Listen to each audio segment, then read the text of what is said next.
Hi everybody, I'm Barry B-Man Benning, and welcome to For the Love of the Frame, presented by Film Nobs, of which, by the way, I am a proud card-carrying member. Now, Freddie Mercury was and is known as one of the greatest vocalists in the history of rock and roll.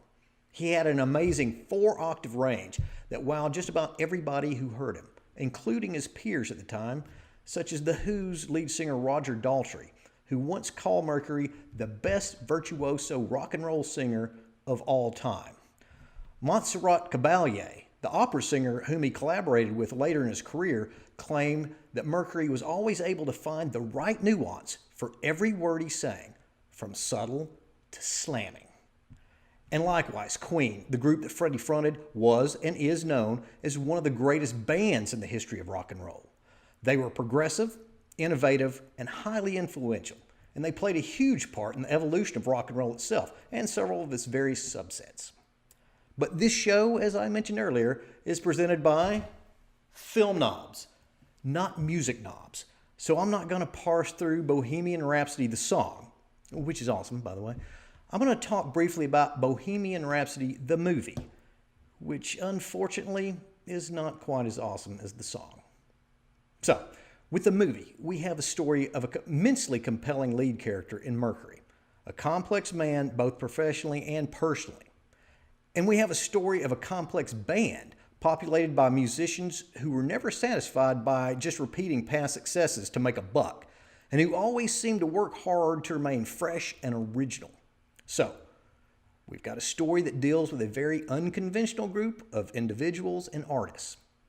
Unfortunately, with Bohemian Rhapsody, we've got a movie that's very conventional in terms of both storytelling and execution. Instead of fresh and original, we get something a little mustier and much more derivative. Rhapsody hits all the familiar notes as we're introduced to a young, extremely talented singer who always seems to feel out of place in his life, except when he's making music both on and off stage. We follow him and his bandmates as they claw their way to the top and then fight to stay there, ignoring all the advice they get from those who know better. Of course, there's the inevitable crash back down to earth after hubris and self-medication start taking over, at least as far as Mercury is concerned. The question then becomes, will they be able to rise phoenix-like from the ashes to reclaim their rightful rock and roll crown? Well, their name is Queen. The behind-the-scenes drama of the making of the movie may actually be more exciting to some than the by-the-numbers approach of the movie itself. Bryan Singer, who received sole directing credit, was actually fired from the project with 2 or 3 weeks of shooting remaining. Rami Malek, our mercurial star, had grown so frustrated with Singer's behavior and frequent absences from the set that he complained to the producers. That, in turn, led to reports of an incident where Singer allegedly hurled some kind of object at his star's head. The final straw happened when Singer asked those same producers for several weeks off to take care of what he claimed to be a sick family member. In light of Singer's previous track record of behind-the-scenes drama, this outcome probably shouldn't have been too surprising to said producers. In any case, the result was that the rest of the directing load was handled mostly by executive producer Dexter Fletcher.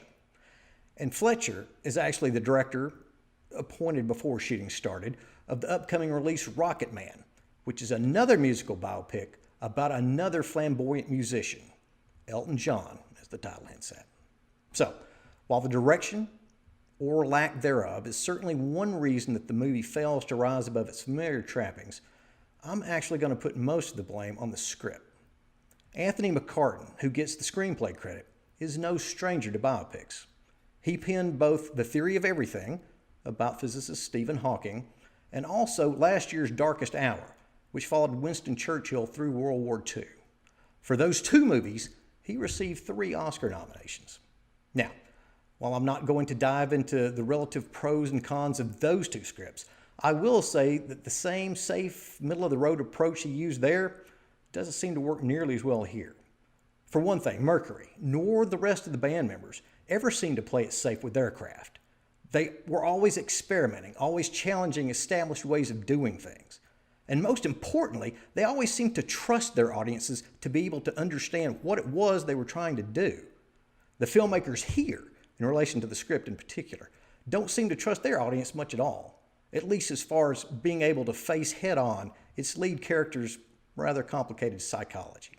Now, there's an important scene in the movie, and I think it's actually one of the better scenes in the movie, where the band has an argument with EMI producer Ray Foster about releasing the song Bohemian Rhapsody as the first single off their newest album.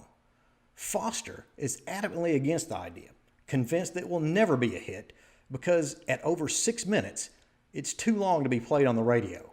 And even more importantly to him, it's just too damn strange to ever be a hit.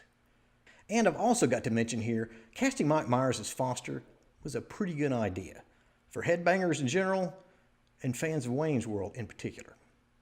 The movie wants us to empathize with the musicians who, as I mentioned, had faith that their fans would be able to appreciate it for what it was. And history has indeed borne out that faith. In execution, however, the movie itself actually seems to take Foster's side. It doesn't trust its audience to handle the complexities the way that Queen trusted theirs. And this movie is all the weaker for it. Band members Brian May and Roger Taylor are listed as co-producers, and obviously had a big say in what was and wasn't included. And it's been reported that they didn't care much at all for the original take on the story, which was supposed to be much more focused on Mercury instead of the band as a whole. And they may have been more inclined to feel that the story was more about the music than about their personal lives, particularly Freddie's. I imagine that they got pretty tired of some people, and maybe most of the press, concentrating on the often extravagant Mercury, and at least the movie does sometimes express some of that frustration.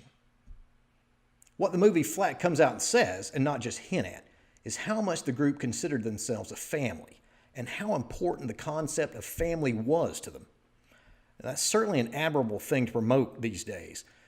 And while the whitewashing of some of the touchier aspects of the story may not lend itself to a fuller understanding of who Freddie Mercury really was, it may possibly allow for a more diverse, younger audience to at least be introduced to a little of who he was and to some of the work he and his bandmates accomplished. Now, small compensation for some, I know, and the pessimists will claim that it wasn't done out of loyalty to Mercury or for respect of the privacy that he fiercely tried to defend, but rather more for the surviving members' own best interest, their desire to be a bigger part of the narrative. Whatever the true motivations may or may not be, I can't really speak to that. What I can speak to is the film itself, and the story, as it's presented here, seems very incomplete. Music-wise, I've always been more of a concept album kind of guy than a greatest hits compilation kind of guy. And Bohemian Rhapsody is definitely more of a greatest hits kind of movie in its approach. Even so, when those hits reach the kind of heights that they occasionally do here, the movie works. Malek is award-worthy playing Mercury, and the rest of the cast does fine work as well. And I certainly got goosebumps during some of the concert scenes, especially during the excellent recreation of the historic Live Aid performance. However, in the end, I still would have preferred to hear just a few more deeper cuts. Bohemian Rhapsody the song, 4 knobs. Bohemian Rhapsody the movie, 2.5 knobs.